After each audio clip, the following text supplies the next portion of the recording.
नाजरीन, अवामी न्यूज़ में खबरों का सिलसिला जारी है। हम आपको जामशोरों से खबर देते चले। कोरोना वायरस का तेज़ी से फैलाव के बाद ज़िले इंतज़ामिया जामशोरों की जानिब से मास्क न पहनने और समाजी फासला कायम न करना और हुकूमत सिंध की दी गई SOP की खिलाफ वर्जी करने वाले अफराद के खिलाफ सिंध हाई कोर्ट एक्ट के तहत कार्रवाई करने का फैसला किया गया। इस हवाले से मजीद बता रहे हैं जामशोरों से रबनवाज शाह अपनी इस रिपोर्ट में।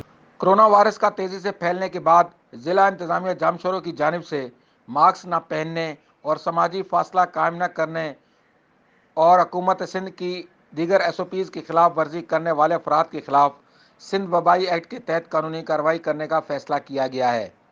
इसी सिलसिले में डिप्टी कमिश्नर जामशोरों कैपिटल डायर फरीदुल मुस्तफ़ा ने अपने ऑफिस में मुतल्लिका अफसरान से हंगामी इजलास की सदारत करते हुए कहा कि किसी भी शहरी को बगैर मास्क घर से बाहर जाने की इजाज़त नहीं होगी।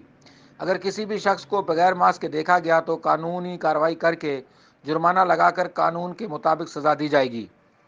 इस पर अमल दरामद कराने के लिए मुतल्लिका असिस्टेंट कमिश्नर्स पाबंद होंगे।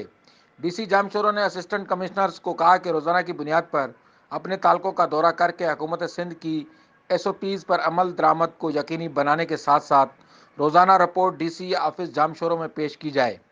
उन्होंने मज़ीद कहा कि रोज़मर्रा की अशिया फरोख्त करने वाले ताजरों को भी पाबंद किया जाए ताकि बगैर मास्क के किसी भी शख्स को कोई सामान न दें और दुकानदार भी SOPs पर अमल करें, नहीं तो उनकी दुकान बंद की जाएगी।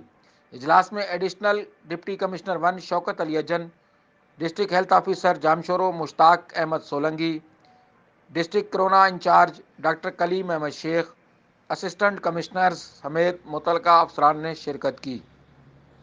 वधीक खबरें ने तफ़सील जे लाइ विज़िट कयो असांजी वेबसाइट awami news hd.com ऐं ॾिसंदा रहो अवामी न्यूज़ HD।